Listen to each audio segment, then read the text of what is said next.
বিষয়গুলো হ্যান্ডেল করেন। ইলিয়াস, আপনি কি মনে করেন মানে পরিস্থিতি কি কি দেখতেছেন, কোন দিকে যাচ্ছে, বা এই আপনার মনে কোনো আশঙ্কা আছে কিনা?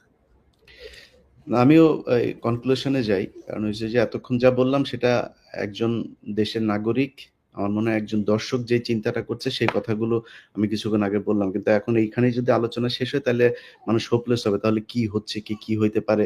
দেখেন আমাদের দেরি হয়ে গেছে, এটা সত্য কথা। যদি আপনি চিন্তা করেন এখন আমরা বলছি সবাই আওয়ামী লীগকে নিষিদ্ধ করতে হবে। মানে আমার এই কথাটা মানে ২ ভাবে করার সুযোগ নাই। আওয়ামী লীগ নিষিদ্ধের ক্ষেত্রে পৃথিবীর ভিতরে যদি একটা প্রাণী জীবিত থাকে সেটা আমি সবার আগে। বাট তারপরও যুক্তির খাতিরে বলি। কারণ বাংলাদেশে মুসলিম লীগ আছে না এখনো? বাংলাদেশে এখনো জাসদ, বাসদ, টাসদ বহুত দল আছে না? নিষিদ্ধ করা লাগে নাই তো। নিষিদ্ধ করতে হয়েছে না। এই নেজামে ইসলামী পার্টি-টার্টি অনেক পার্টি ছিল। বড় পার্টি ছিল। ইভেন মাওলানা ভাসানীর দল পর্যন্ত তো এখন খবর নেই। যদি মানুষ না চায়, দল এমনিতেই চলবে না। দল এমনিতে ব্যান্ড হয়ে যাবে। মানুষ চায় কিনা? মানুষ তো চায় না। আমরা আলোচনা করেই বোধহয় আওয়ামী লীগকে আরো বেশি মানে চাই কি না চাই। কিন্তু আমরা তাদেরকে চাই না চাই তার চাইতে সবার আগে আমাদের চোখের সামনে যে আওয়ামী লীগগুলো আছে তাদেরকে আমরা সরিয়েছি এখন পর্যন্ত। যদি আমি ক্যান্টনমেন্ট বাদও দেই, ক্যান্টনমেন্ট তো সুপার ক্লাস, এরা তো আবার সুপিরিয়র, এদেরকে নিয়ে তো কিছু বলা যাবে না। এরা তনুকে ধইরা ধর্ষণ করে মাইরা ফেলছে। তনুরে মারার পরও ক্যান্টনমেন্টের সেই ব্রিগেডিয়ারের বিরুদ্ধে এখন পর্যন্ত কোনো বিচার, নামও বলে নাই কেউ। আমি অনেক চেষ্টা করেছি তনুর পরিবারকে, তার পরিবারকে নানানভাবে এই গোয়েন্দা সংস্থার লোকজন করেছে।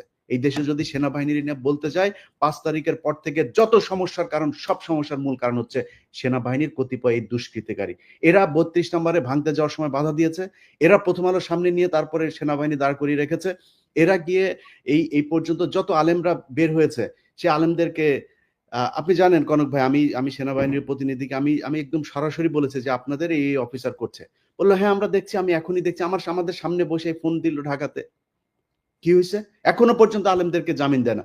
জজ সাহেব জামিন দেয়, সেনাবাহিনীর এই ডিজিএফআই ফোন করে তারে থ্রেট করে। এই জন্য সেনাবাহিনী, এই জন্য আমাদের দেশে সেনাবাহিনী নাকি?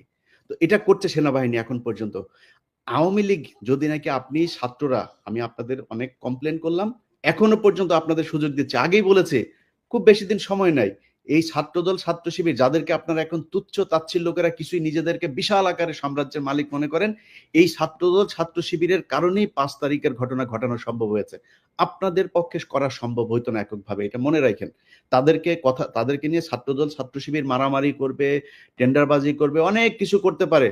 তাদের ব্যাপারে কথা বলতে গেলে খুব সাবধানে কথা বলেন, যারাই ১৫ বছর অন্তত সরকারের সাথে হাত মেলায় নেয় তাদের ব্যাপারে। সো তাদেরকে হিসাব করে যেমন কথা বলতে হবে,